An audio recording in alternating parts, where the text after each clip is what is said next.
system.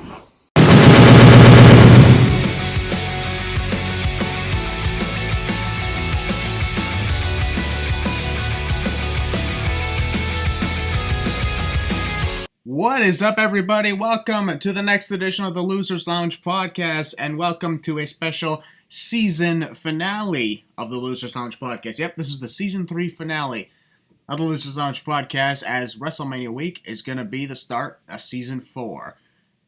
We're here to talk and review Fastlane, which took place this past Sunday. And ladies and gentlemen, joining with me, I only got my good bro here.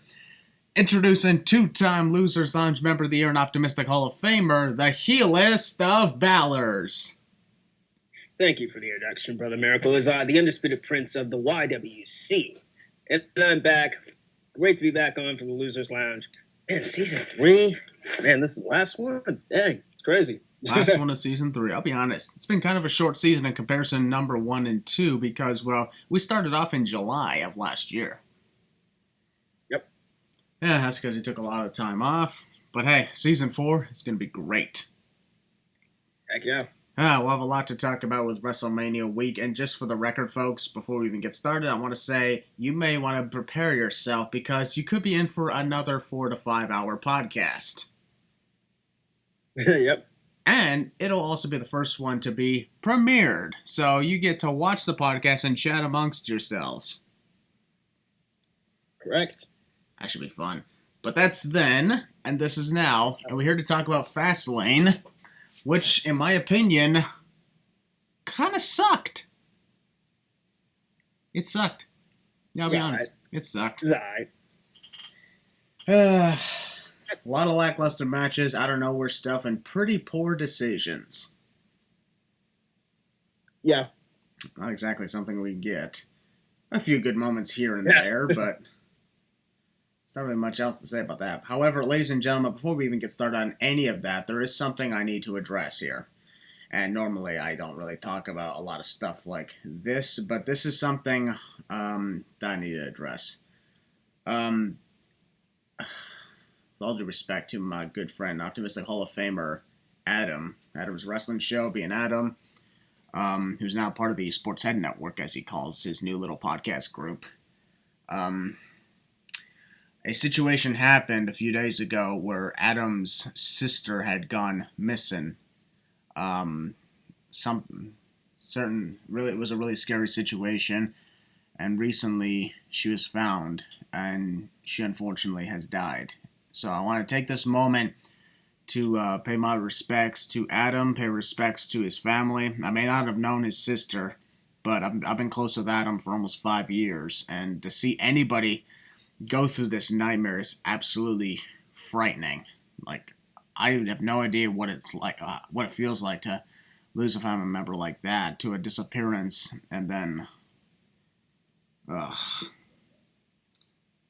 it's just absolutely harsh. So I'm taking this moment to say on behalf of Will, on behalf of the entire Losers Lounge, and on behalf of the Optimistic Empire, Adam, we send our condolences to you and your family. We hope you guys heal up, and hopefully soon you guys get the details regarding this situation. And I just don't like when these tragedies happen where people go missing and then they're found dead. It's just harsh. It really is. It's one of those situations where it's like, you don't want to find that person, dead, all that kind of stuff. So Adam, I know if you're listening to this, bro, rest in peace to your sister, man. I personally don't know what it's like for that to happen, but obviously know how it is to lose a family member and all that. So on behalf of the lounge and all that, rest in peace to your sister, man. Hope you guys find closure. Thoughts and prayers with you guys.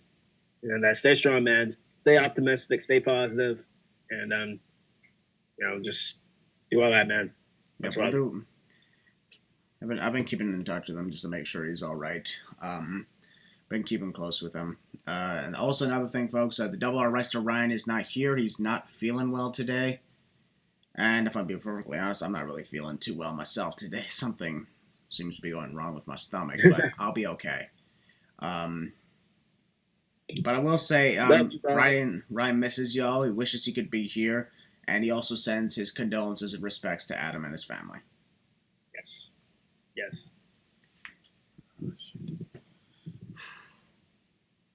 Okay. Folks, we're going to move on, though. Show must go on, and we're here to talk Fastlane. We don't really talk about the pre-show much, but what I will say is something I'm kind of glad for. I think Retribution is no more. Dude, I've been saying this for months. I know people have been trying to give hope and all that kind of stuff, but I've been saying it, man. Like, Retribution, it just wasn't meant to last. And it was a good concept. I'm not going to lie. When they invaded WWE last year, the whole thing, the mysterious hacker, Ali being revealed as the leader, and then, everyone, revealing to be, behind this stuff, and the faction got shorter. It's just that, it wasn't meant to work out.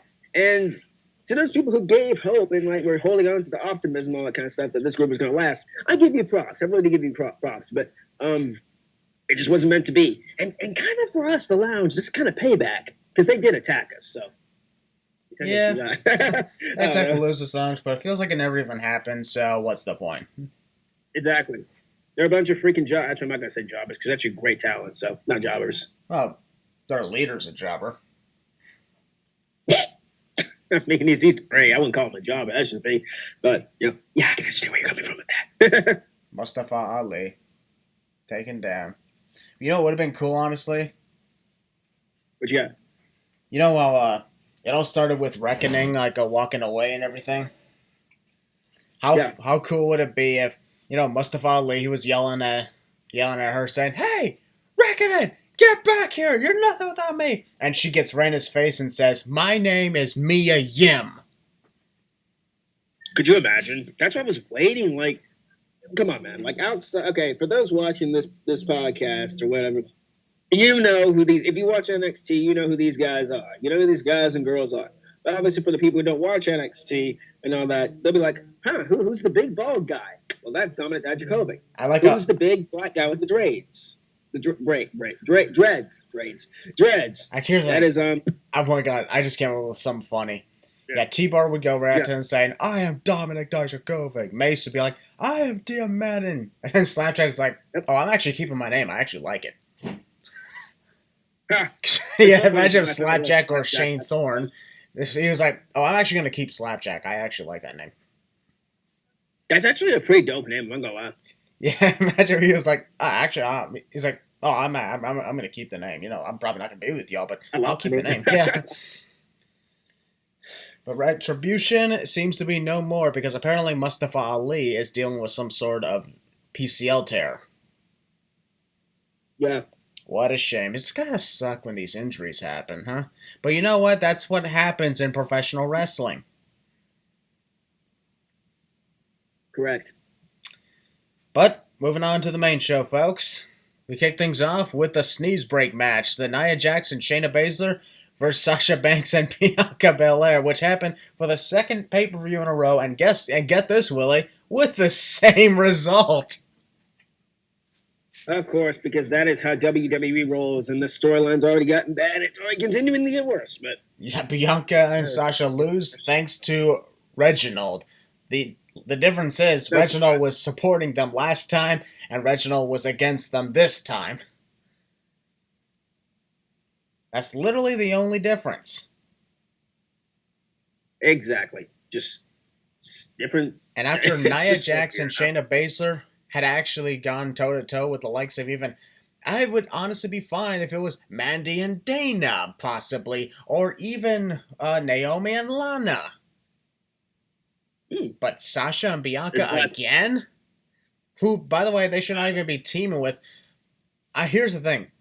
Aren't they supposed to be facing off at WrestleMania? I kind of forgot. I don't know what's going on with that storyline. It's just all over the place, and they know it. Wait, hold a second. They have a storyline? I didn't know that.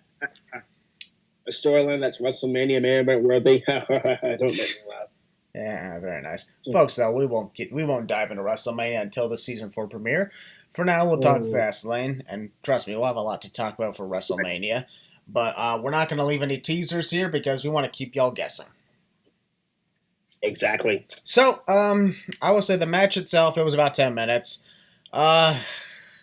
What the hell? I'm just gonna say it was stupid. It sucked, and I'm kind of glad they started it with that match because that was the one match none of us were looking forward to.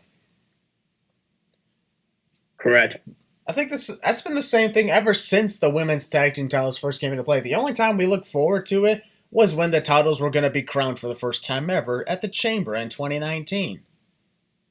Yes. And then other than that, we're like, the rest of the times, we don't care. Yep. How they managed to survive this long, I have no idea. Hell, even the 24/7 is a lot more prestigious. Oops. Well, that's a fact right there, dude.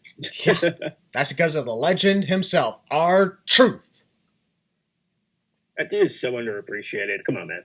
Exactly. Let's respect my boy Truth. And I'm blocking on Twitter, Truth. 51-time champ. What do you think of that? More title reigns than everyone. Everyone in WWE. Yep. Not combined though. Not combined, but you know what I mean.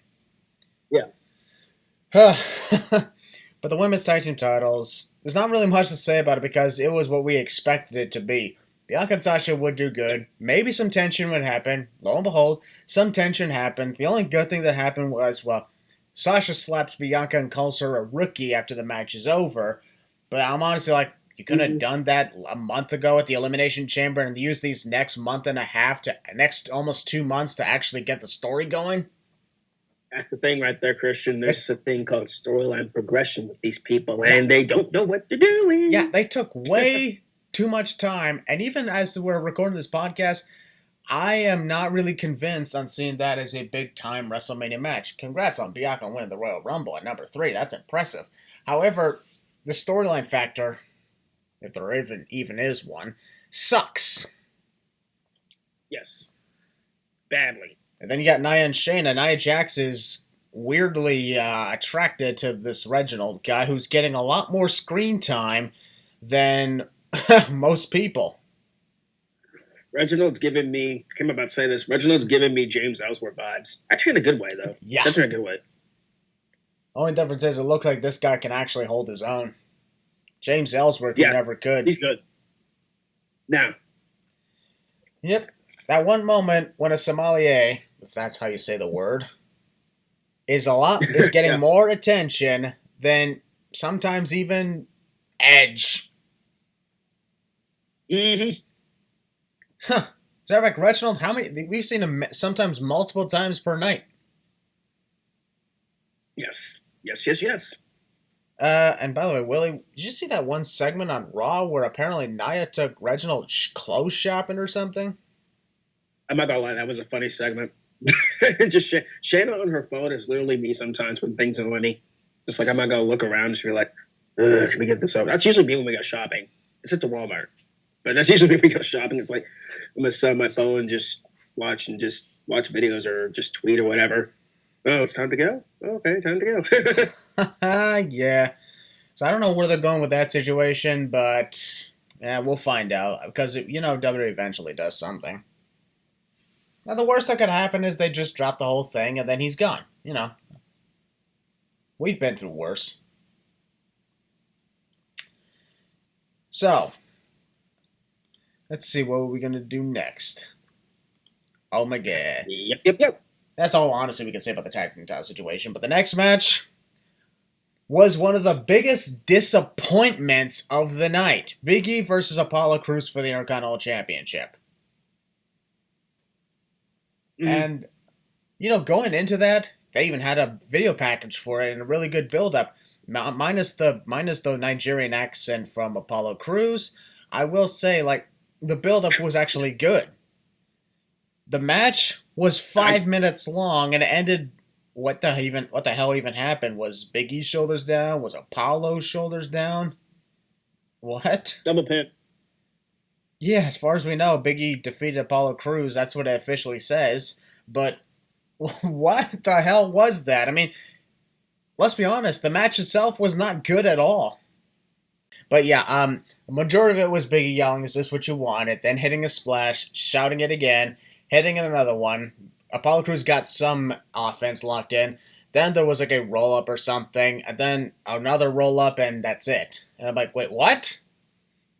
The last time I saw something as confusing as that, Daniel Bryan versus The Miz at the Super Showdown in Australia. Remember that? That pay-per-view. The only thing I remember from that pay-per-view is John Cena's hair and the finisher he debuted. And the main event, Cedric Alexander and Buddy Murphy and Becky Lynch and Charlotte. That's about it. That's all I remember for that show. Yeah, but here's the thing. I said Daniel Bryan The Miz because, that was an out-of-nowhere pinfall that honestly did not really complete its 3 count, but yet they said it did. Yeah. I remember that entire stadium was filled with 75,000 people in Australia, and they had no reaction to that because they had no idea what happened. It was confusing. It was very confusing. So that was ridiculous. So this was another situation where it's a match we were hyped up for. The ends out of nowhere like that. And here's the thing: if you're trying to hold this off to the big moment at WrestleMania, then I can understand that. However, the problem with this is it doesn't look like Apollo Crews was screwed that much.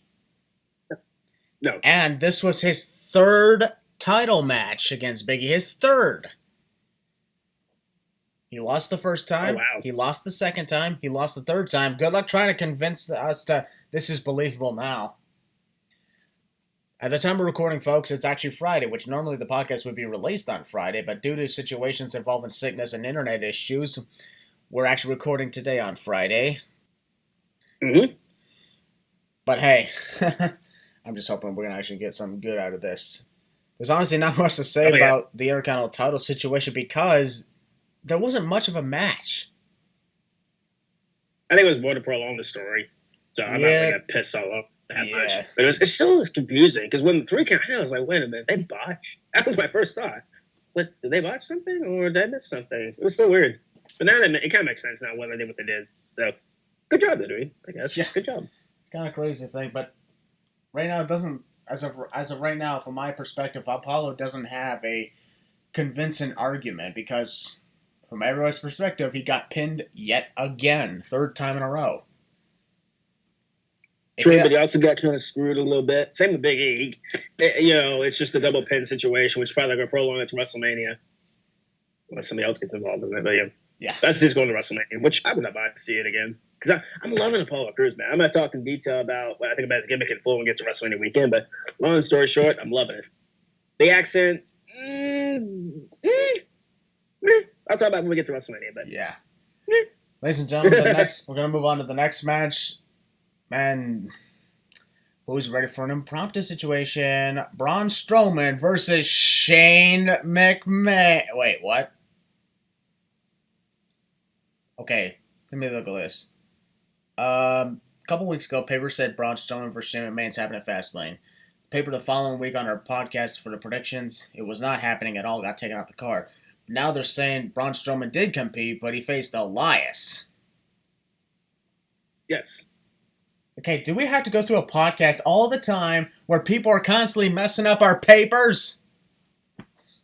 Yes, we do. Oh, Jesus. This is really dumb. Braun Strowman beat Elias.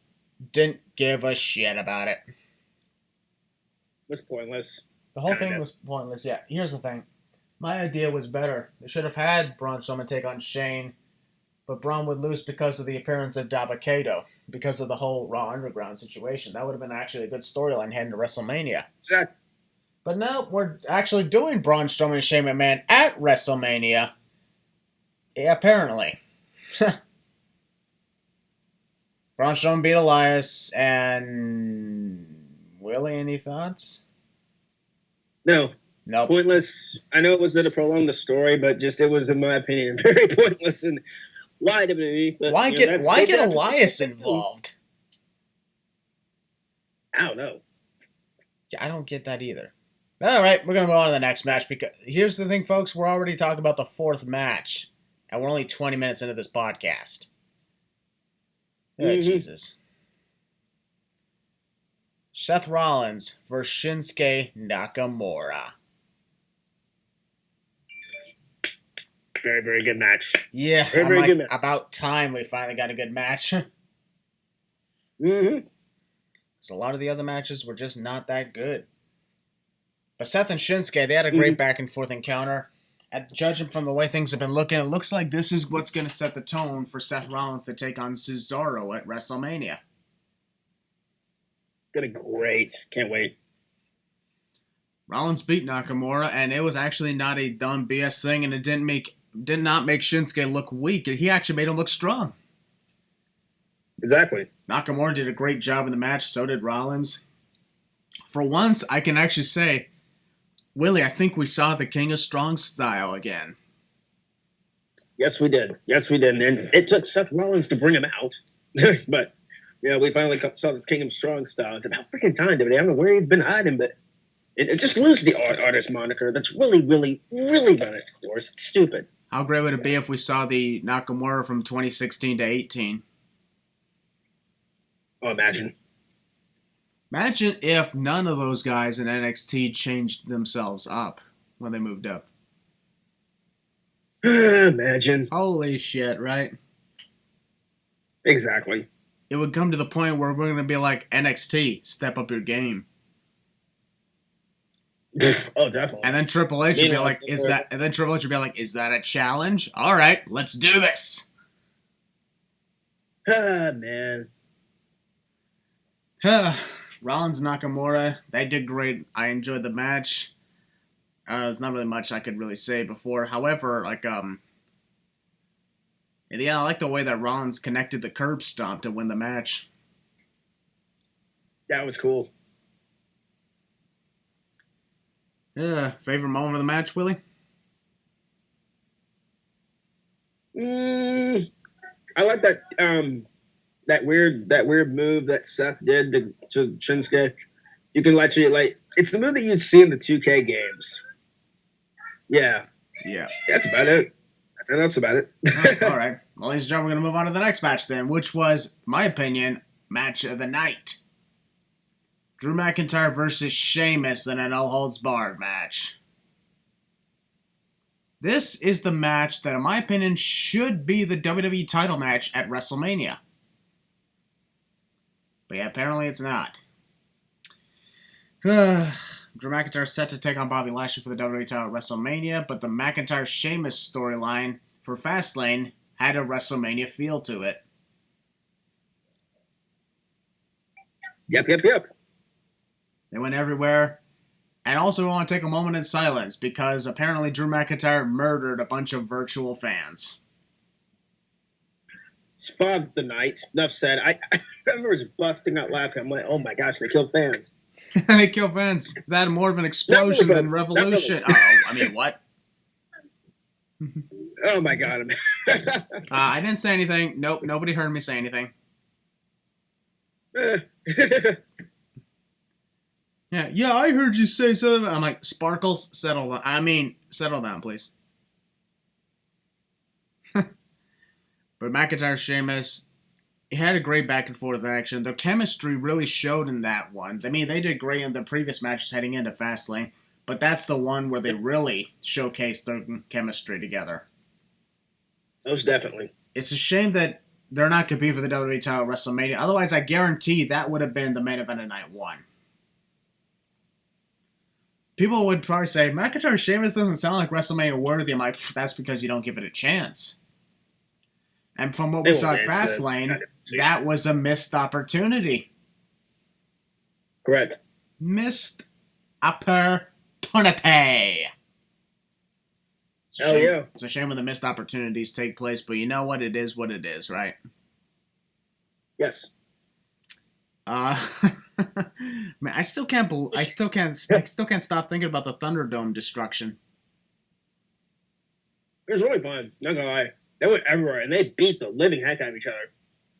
Yep. Could you imagine? You signed on to be virtual. I wonder if those fans got kicked out after the session because of that. Yes, I think so. Yeah, they're like, wait, what? Oh, come on. What's going on here? Folks, that's another reason why I never chose a Thunderdome screen, because I know I would die. There you go. So I think we in the Losers Lounge dodged a bullet. Mm-hmm. What was your favorite moment of the match? That moment? man, let's see, the white noise for the announce table. Oh, yeah. There's so much violence in that match, man. Like, it was just crazy. They went everywhere, man. Like, and the match was less than 20 minutes, too. What do you think of that? They managed to do all that in less than 20 minutes. It felt short. Like, very short. Maybe for me.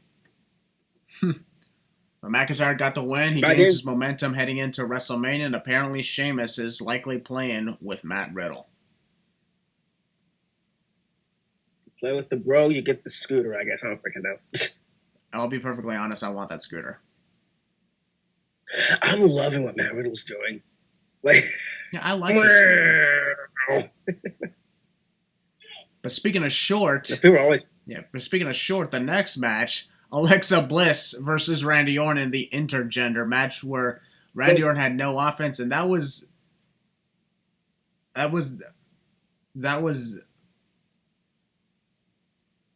God, I can't get the image of the Fiend out of my head. I loved every second of it. I loved it. Before the match started, Randy Orton did his pose on the ropes, but then started to throw up again. That was funny. Yep. I don't know what that... I don't even know where that's coming from. But Alexa Bliss used... I like how she came out to her original music and then the Funhouse theme. Yeah, it was so bizarre. Which is what I love about it. You know, the thing with Alexa Bliss, I know people are crapping on this storyline. First of all, ladies and gentlemen, give it a chance. I mean, I'm loving this. And second of all, I think, you know, with this whole cast, I even said last year, man, imagine Alexa Bliss and The Fiend, or Alexa as this heel, right? Well, imagine Alexa Bliss. I drew it as a joke. I'm like, imagine Alexa Bliss' sister Abigail. They do it. She's with The Fiend. She's doing the best thing in her career, in my opinion. She's not Randy Orton's out there. Well, she's not Sister Abigail. Well, true. Harley Quinn. There we go. Harley Quinn. Harley Quinn. Yeah, there we go. Yeah, Harley Quinn. There we go. And it's just amazing, man. They're doing so many good things with this. And, you know, just give it a chance. And, like, I'm just loving what they're doing. Like, and people actually thought, you know, oh, they're going to actually have Orton strike her? I'm like, no, this is WWE. They're not going to do that. This is NXT, maybe, yes. NXT has balls. You know, the main roster somewhat doesn't have balls, but, you know. They're unlike another company that just throws their shtick to the wall and it doesn't stick. This company, you know, they throw shtick to the wall and it sometimes sticks. So, you know, I give this company credit. So, yay. But I loved it. I liked it. So much great stuff. And the way they had the Fiend look when it rose out from under the ring, not only was, you know, the mask all charred up, but the arm looked like it had its flesh burned away. It's like something you'd see in The Walking Dead. Yeah. I like how one of the Fiend's eyes was entirely white. It's as if he's half blind now. I like whoever came up with that design for the new Fiend. We even said it last week. We've said it for weeks, actually, that the Fiend should come back as a different person. Different Fiend, I guess. Person. This is no person. This is a freaking psychopath. Come back as a different Fiend. And they did it. It's like, oh my gosh, wow, they actually pulled it off. And this one is more scary than the last one. No joke. Like, I was like, what the heck is this? I loved it. Here's the thing. This is kind of a weird-ass comparison, but I kind of compared The Fiend to Jurassic Park. Oh, really? Because of, you know, the genetic modified hybrids they released in the later films. Yeah. Specifically from Jurassic World Fallen Kingdom, the Indoraptor. Yes. That thing was... Here's the thing. You look at all the other dinosaurs, and they were like, you know, just animals constantly being abused. They look like the Indoraptor was a naturally born killer. Mm-hmm. That thing was frightening to look at. And to see it in action was frightening. And just like the same thing with the Fiend. This looks like a naturally born, modified killer. Mm-hmm. So at WrestleMania, the Viper's gonna die. The Viper's gonna be put down. Just like John Cena. Who has not been seen. He hasn't been seen. He's been sent back to Hollywood. Yeah. I like how that's the way... I think, you know, based on the way that performance went, they did that as a way of erasing John Cena from existence. Because if you remember in that Funhouse match, Bray Wyatt kind of reversed history when he portrayed Kurt Angle with the whole ruthless aggression thing. Yes, sir. By ducking the first ever punch. And with that, he kind of changed the past, and John Cena's career never existed. Yep. Holy shit. That's a great way of looking at it, huh? I'm wondering, with this whole Fiend concept. There needs to be another Firefly Funhouse match at WrestleMania. I think they should have it, not cinematic. I mean, you have live fans there. So I think if you're listening to this WWE, which I know you are, just do the regular Firefly Funhouse, but do it, of course, in front of the crowd. That'd be fantastic. Indeed, that'd be awesome. Alexa Bliss got the pin as a result of the Sister Abigail, so Alexa Bliss has a victory over Randy Orton on her schedule, on her career. Yeah, and Twitter was talking about how Alexa Bliss pinned Randy Orton, and then Randy Orton's wife got pissed at him, apparently, which is hilarious. Or pissed at Alexa Bliss on Twitter. It was so funny. So it was so funny. Everyone was talking about the way Alexa pinned Orton, and then I believe it was Orton's wife, and I think she added Alexa Bliss, something like that, and it was so funny. Yeah, but here's the thing. I think she was more of playing into the whole character thing anyway. Yep. Which is great. Like I said, man. Like I said, guys, Alexa Bliss in this gimmick. I'm telling you, this is great. This is killing it. The Fiend. What did I say months ago? I said, give it patience, give it time, guys. And I told you, be patient with this whole thing. And were you patient? If any of you guys are listening to this, were you patient? Did you really stick it out to see the Fiend return? Because I was. I know Christian was. Yep. Okay. Here's the thing. These things should not happen quickly and out of nowhere, because that's not how it works. Mm-hmm. That's it'd be like releasing every single episode of a TV show season at one time instead of week by week. Yep. You don't do that. It's called wait till next week to see what happens next. Find out next time. That's the reason that phrase exists. Find out next time. Cliffhanger. Bingo. But of course, the main event was Roman Reigns versus Daniel Bryan for the Universal title with special guest enforcer Edge. Yep. And the match was pretty good. For the first for the first 20 minutes, it was great back and forth action, and Edge was not needed to be involved. But then, of course, referee gets incapacitated, as we kind of figured, right? So Edge would get involved. Yep. Roman Reigns speared Daniel Bryan, so Edge had to take over as the official. And honestly, Edge was doing great as the official. He was being unbiased. Yep, he was. But then, of course, when Daniel Bryan locked in the yes lock on Roman Reigns, Jey Uso entered the ring, performed a super kick on both Edge and Daniel Bryan. Yep. But then Daniel Bryan hit Edge with a chair, even though he was aiming for Reigns. Exactly. But that means the referee the referee is down and Edge is down. Daniel Bryan locked in the yes lock, and here's the thing. I know that people are saying that Roman tapped out. However, it did not look like that for me. I mean, I can see Roman's hand trembling, but it's more of his fingers were moving against his face, but it didn't look like he was tapping. But even then, it's submit, in my opinion. If you really go back and look at it, maybe it was just me, but he was he was trembling, but he also tapped out. Even the announcers recognized him, he's tapping. I'm like, see, he tapped. So all you Roman fanboys out there, chill, because your boy tapped out to my boy D-Bry. Get used to it. Well, since the referee never saw it technically never happened. Exactly. Well, he still tapped out. It's still in the history books. Roman Reigns tapped out. Actually, it's not in the history books at all, because the result was Roman Reigns beat Daniel Bryan. Well, it's in my history book. I'm gonna write it. I don't know. That's funny. I'll take that. However, here's the thing. I'm wondering, did Edge turn heel? No, Edge didn't turn heel. That's what everyone's been saying. Did Edge turn heel? Did Edge go to the dark side? No. Edge got frustrated. The guy was being abused almost the entire match. So Edge didn't turn. Why would you turn Edge heel when he's probably about to win the Universal Championship? Or actually, I don't think he's going to win it at all. I don't think even Daniel Bryan will. I think Roman's definitely keeping it. Roman Reigns, Roman's walking away champion. Little teaser for WrestleMania. I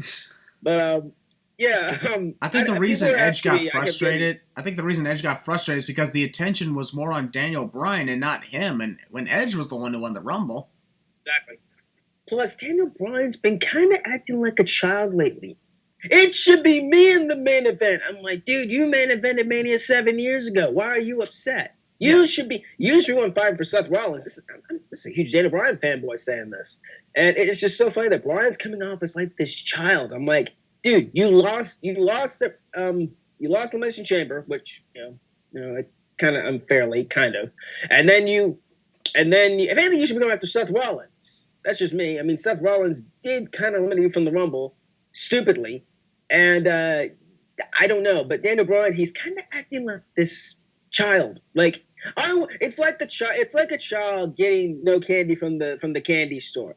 And you say, no, kid, you're not getting that. No, I want the candy. And then you drive the kid out. He starts kicking and screaming and doing stupid things. You lock him in the car, and then you take him away. And then, I'm getting too ahead of myself with this one. But yeah, Daniel Bryan in the storyline is just, dude, why are you acting like this?